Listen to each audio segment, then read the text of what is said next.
Aku jadi salah satu orang Indonesia pertama yang dibolehin masuk ke dalam reaktor nuklir yang ada di Rusia. Reaktor ini adalah salah satu alat riset dan pengembangan dari Tomsk Polytechnic University. Konten kreator asal Indonesia yang populer dengan konten-konten seputar kehidupan kampus, Danang Giri Sadewa, kembali mencuri perhatian publik. Melalui unggahan di akun Instagram pribadinya, @desadewa, Danang membagikan pengalaman langkahnya saat berkesempatan melangkah langsung ke dalam area reaktor nuklir di Rusia. Momen berharga tersebut diabadikan dan diunggah pada Mei 2026 lalu. Dalam videonya, Danang memperlihatkan atmosfer serta aktivitas kesibukan para mahasiswa dan peneliti di Tomsk State University, salah satu kampus terkemuka di Rusia. Sesuai dengan fokus keilmuannya, proses pembelajaran di kampus tersebut memang berkaitan erat dengan teknologi dan reaktor nuklir, sebuah bidang keilmuan tinggi yang hingga kini kerap dianggap tabu, asing, atau bahkan menakutkan oleh sebagian masyarakat di Indonesia. Melalui unggahan tersebut, Danang tidak hanya membagikan pengalaman visual memasuki fasilitas canggih tersebut, tetapi juga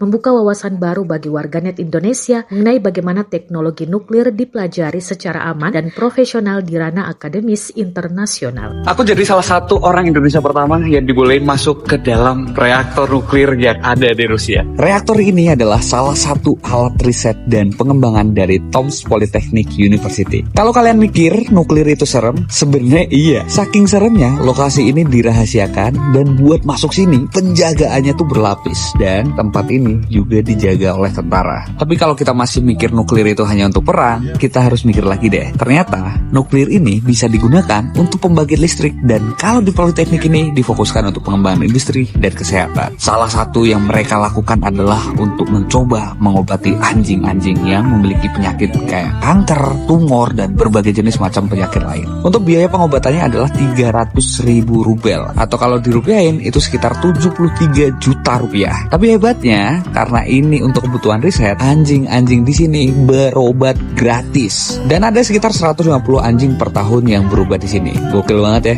Habis kelar belajar dan lihat langsung, kita bakal dicek pakai alat ini apakah kita terpapar dari radiasi atau enggak. Seru banget sih belajar banyak hal kayak gini. Kalau kalian dapat kesempatan kayak aku, kalian bakal ngapain? Coba tulis di komen.